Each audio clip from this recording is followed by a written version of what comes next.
You know what occasionally happens on the street when two people are walking down the sidewalk straight at each other, and they both decide to move to the right together, and then to the left together, and they somehow get stuck, and they can't pass each other. Zen teachers will pull just exactly that sort of stunt when going down a path and meet one of their students, to see if they can get him in a tangle, and can he escape from it. And you will find in everyday life that there is a very clear distinction between people who always seem to be self-possessed and people who are dithering and nervous and don't quite know how to react in any given situation, always getting embarrassed because they have their life too strongly programmed. You said, this is a common marriage argument. You said you would do such and such a thing at such and such a time, and now you've changed your plans. Not that the change of plans really caused any inconvenience, but just the feeling that when you say you will do something at a certain time, you ought to do it at that time, come hell or high water. Well, that's being very unadaptable. That's being a stone kind of sticky thing. If it, after all, doesn't matter when we do it, and somebody is offended because the time has been changed, that's simply because they are attached to punctuality as a fetish. And this is one of the great problems. This causes many automobile accidents. Men rushing home to be on time for dinner when they stayed late either working or they had to stop for a drink at some bar, or when the girl feels that she has to, if she has a fussy husband and she feels she has to have the dinner ready at exactly a certain moment, she ruins the cooking. You'd rather have a faithful wife and a bad cook. I hope I'm not treading on any toes.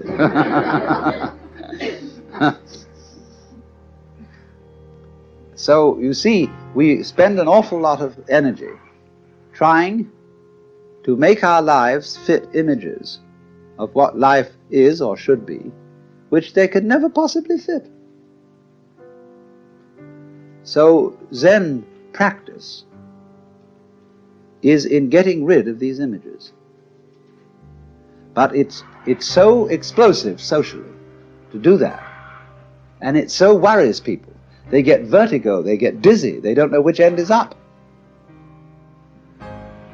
There was a very interesting dinner party once where a Zen master was present, and there was a geisha girl who served so beautifully and had such style that he suspected she must have some Zen training. And after a while, when she paused to fill his sake cup, he bowed to her and said, "I'd like to give you a present." And she said, "I would be most honored." And he took the iron chopsticks that are used for the hibachi, the charcoal brazier, moving the charcoal around. He picked up a piece of red-hot charcoal and gave it to her. Well, she had very long sleeves on her kimono. She whirled the sleeves round her hands and took the hot charcoal, withdrew to the kitchen, dumped it, and changed her kimono because it was burnt through. Then she came back into the room, and after a suitable interval, she stopped before the Zen master and bowed to him and said, "I would like to give you, sir, a present." And he said, "I would be very much honored." Of course, he was wearing a kimono, something like this. And so she picked up a piece of coal and offered it to him. He immediately produced a cigarette and said, "Thank you, that's just what I needed."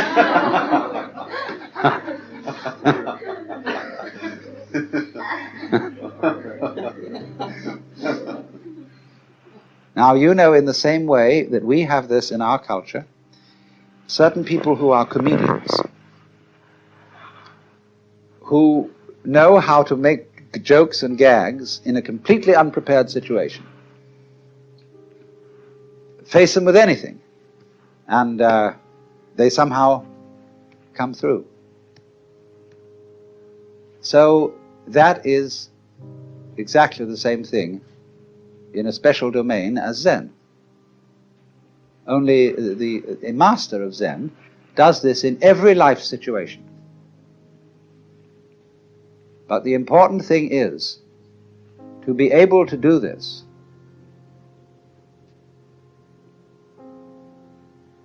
This is the secret. You must remember, you can't make a mistake. Now, that's a very difficult thing to do, because from childhood up, we have had to conform to a certain social game. And if you're going to conform to this game, you can make mistakes, or not make mistakes. And so, this thing has gone into us all the time. You must do the right thing. There's certain conduct appropriate here, there's certain conduct appropriate there.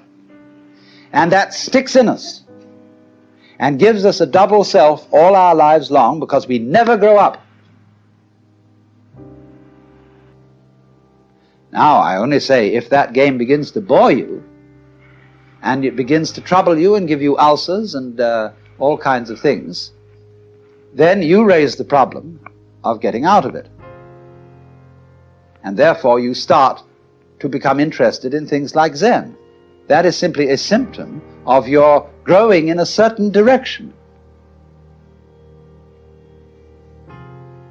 where you are tired of playing a certain kind of game. You are as naturally flowing in another direction as if a tree were putting out a new branch. So because you say, oh well, we people are interested in higher things, you see, that depends still on the differentiation of rank between the superior and the inferior people.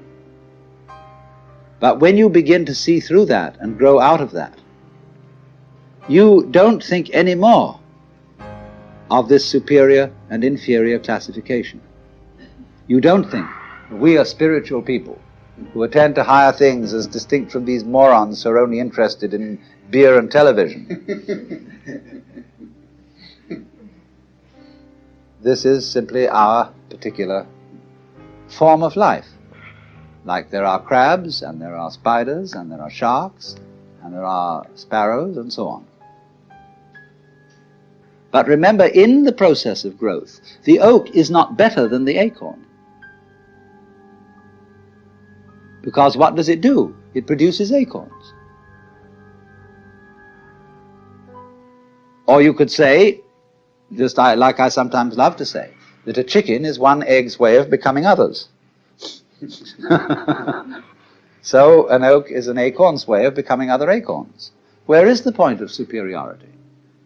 The first verse of that poem I just quoted, first verse is, in the landscape of spring there is nothing superior and nothing inferior. The flowering branches are naturally some short, some long.